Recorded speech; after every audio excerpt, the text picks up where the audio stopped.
وہ اسرائیل جو آج سے 1 سال قبل بیچارے فلسطینیوں پہ ظلم کر رہا تھا، ستم کے پہاڑ توڑ رہا تھا اور غزہ کی آبادی کو تہس نہس کر رکھا تھا، آج ٹھیک 1 سال بعد گزشتہ رمضان میں غزہ کی آبادیاں قبرستان اور ویرانوں کا منظر پیش کر رہی تھی۔ اس رمضان میں وہی منظر دشمن کی سرزمین پہ نظر آ رہا ہے، دشمن کی سرزمین وہی انہی ویرانوں کا منظر پیش کر رہی۔ یہ اللہ کا قانون ہے، اتق دعوت المظلوم فإنه ليس بينها وبين الله حجاب، مظلوم کی بد دعا سے بچنا کہ اس کے اور اللہ کے درمیان کوئی حجاب، کوئی آڑ اور کوئی رکاوٹ نہیں ہوا کرتی۔ حضرات، اللہ کا ایک قانون یہ بھی سمجھ میں آتا ہے حالات کو دیکھنے کے بعد کہ اللہ کا ایک قانون اس زمین پہ یہ بھی، اللہ ظالم کو ظالم سے لڑاتا ہے، اللہ ظالم کو ظالم سے بھڑاتا ہے، اللہ ظالم کو ظالم پر مسلط کرتا ہے، اللہ ظالم کو ظالم کے ذریعے سزا دیتا ہے۔ یہ اس زمین پر اللہ کا قانون رہا ہے۔ قرآن نے اس قانون کو بیان کرتے ہوئے کہا وَكَذَلِكَ نُوَلِّ بَعْضَ الظَّالِمِينَ بَعْضًا بِمَا كَانُوا يَكْسِبُونَ وَكَذَلِكَ نُوَلِّ بَعْضَ الظَّالِمِينَ بَعْضًا بِمَا كَانُوا يَكْسِبُونَ، ظالموں کے ظلم کے سبب ہم ظالموں کو آپس میں لڑایا اور بھڑایا کرتے ہیں، ایک دوسرے پہ مسلط کیا کرتے ہیں۔ اور حضرات، حالات کے تناظر میں ایک بات یہ بھی سمجھنے کی ہے،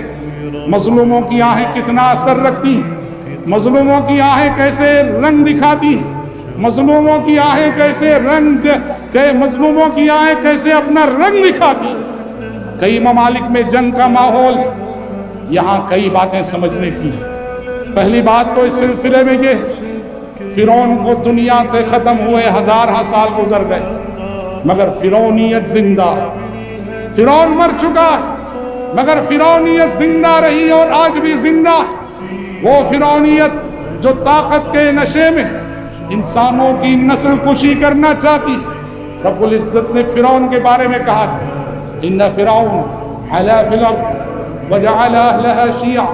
یستضعف طائفة منهم یذبح ابناءهم ویستحیی نساءهم انه كان من المفسدین، کہ فرعون نے زمین میں بڑی سرکشی کر رکھی تھی، زمین کے باشندوں کو مختلف گروہوں میں بانٹ رکھا تھا، ایک گروہ کو یعنی بنو اسرائیل کو بڑا کمزور سمجھ رکھا تھا، ان کے بچوں کو ذبح کر رہا تھا، ان کی عورتوں کو زندہ چھوڑ رہا تھا۔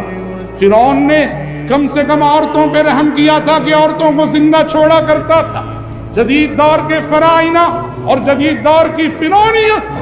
نہ بچوں پہ رحم، نہ عورتوں پہ رحم، نہ بوڑھوں پہ رحم، نہ ضعیفوں اور کمزوروں پہ۔ حضرات، جنگیں جب بھی ہوتی جہاں بھی ہوتی، جنگیں جب بھی ہوتی جہاں بھی ہوتی ہیں، انجام بس یہ ہوتا ہے کسی طاقتور ملک کی انا جیتتی ہے اور انسانیت ہمیشہ ہارتی ہے۔ طاقتور ملک کی انا جیتتی ہے پر انسانیت ہمیشہ ہارتی ہے۔ عورتیں بیوہ ہوتی ہیں، بچے یتیم ہوتے ہیں، آبادیاں مٹ جاتی ہیں، جغرافیہ بدل جاتا ہے۔ رب العزت نے عہد نبوت کی 2 بڑی طاقتوں روم اور ایران کے درمیان جو ٹکراؤ ہوا تھا، جو جنگ ہوئی تھی، اس کی منظر کشی کرتے ہوئے اللہ نے سورہ روم میں فرمایا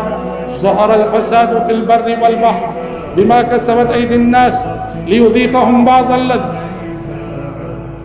عملوا لعلہم یرجعون۔ اللہ نے کہا کہ فساد برپا ہو گیا، فساد برپا ہو چکا، سمندر میں بھی، خشکی میں بھی، بما کسبت ایدی الناس، لوگوں کے اعمال کے سبب، لوگوں کے خطاؤں کے سبب، لوگوں کی گناہوں کے سبب۔ اور یہ جنگ کی صورتحال، یہ قتل و خون ریزی، لیذیقہم بعض الذی عملوا، تاکہ اللہ لوگوں کو اس دنیا میں ان کی بدعمالیوں کا مزہ چکائے، لعلہم یرجعون، تاکہ وہ اللہ کی جانب رجوع ہو اور اپنے آپ کا محاسبہ کرنے پہ مجبور ہو۔ حضرات، حالات کے تناظر میں ایک بات جو سمجھنے کی ہے، جو بات سمجھ میں آتی ہے، یہ بھی ہے کہ افراد کے جو قاتل ہوتے ہیں، یکا دکا فرد کے جو قاتل ہوتے ہیں، افراد کے قاتل قانون کی گرفت میں آ جاتے ہیں، افراد کے قاتلوں کو عدالت کے کٹہرے میں کھڑایا جاتا ہے، افراد کے قاتلوں کو سزائیں ملتی ہیں، لیکن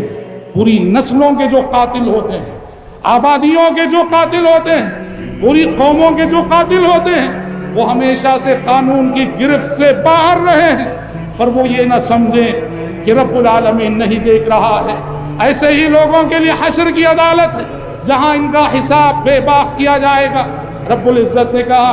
وَلَا تَحْسَبَنَّ اللَّهَ غَافِلًا